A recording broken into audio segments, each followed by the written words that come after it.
So Brie, when you go to a showing and you're the listing agent, how do you prepare for that showing?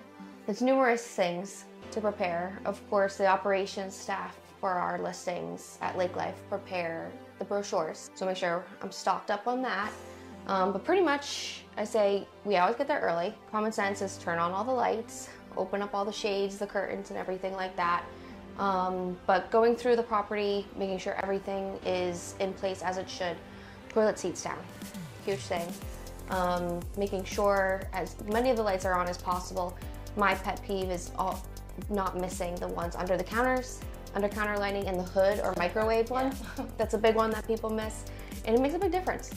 Other strategy I think of when I get there is always how I'm going to show it.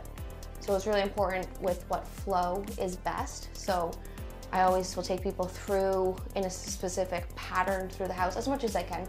Right. If they bring some 5-year-olds and they're running everywhere, we do what we can. But we'll go then upstairs and then finish downstairs and walk out if there's a walkout. So it's strategic in that sense from a physical standpoint. Of, you know, if you went down first and then you have to go to the top floor, you're going up 2 flights of stairs. Versus if you go up, you're going down 1 and then down 2, which is a lot easier. So people aren't huffing and puffing thinking there's lots of stairs in the house. So that's a strategy that I definitely use for that. Something's lakefront, depending, when are you going to go outside? Yep, how you're going to go outside, around the property. So you think of that ahead of time, you memorize as much of the information as you can off the top of your head. In each room, what you're going to highlight, what you're not going to highlight. It's funny to me, too, you don't walk in and say, whoa, this is the primary suite. It's like, no kidding, it's the primary suite. You want to think of other things that are important to detail, and depending on the property, those are a variety of things. Other things that my new favorite thing is to yell, hey Alexa, whenever I go on a different floor in a different room, not to see if there's a device there for security things, but for playing music. I think having a light music ambiance in the background adds to the showing, and different properties call for different types of genres of music. So I found very much a lot of his success with wherever these Alexa, Google Plays, wherever they are located. Say, hey Alexa, play my go-to is Michael Bublé. But maybe it's a country song. Other things I do to prepare, depending on the season, if it's summertime, I'll open some windows.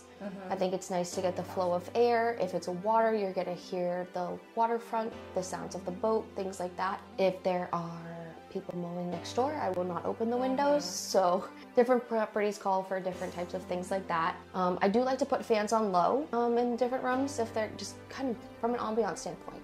It's not stagnant, but I don't put the fans on in bathrooms. We don't need that sound. Sometimes they're associated with a light. I'll weigh on using it or not. If you can take it out or not. Exactly.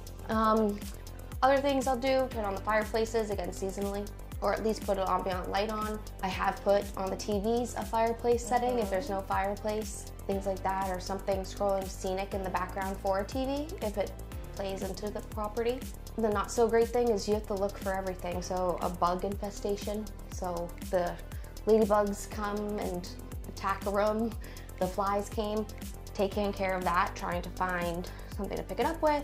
Sometimes we have scooped mice out of bathtubs and thrown them outside. Odors, so if there's some kind of odor or cat litter area that needs to have some spraying happen, finding that, deodorizing the place, but don't making it smell like you just did it on purpose. Makes sense. So those are a few of the many things that you look for. And different properties like waterfronts, you're raking a beach, you're picking up sticks from the last storm off the deck or the walkway if people haven't been there in a bit.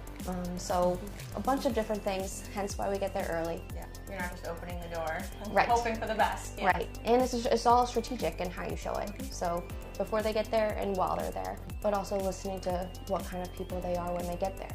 If they don't care or the property doesn't really afford for much on the inside, it's all about the outside, that's where you bring them first. So if they're an engineer, they want to spend a lot of time in the mechanical room, so you want to know the mechanics. Versus if it's someone who does not care about the mechanics, you're going to open the door to the mechanical room, but no, you're not going to go through all the details because they don't care. Reading the buyer. Exactly. Absolutely. Yeah, that's what I do. Awesome.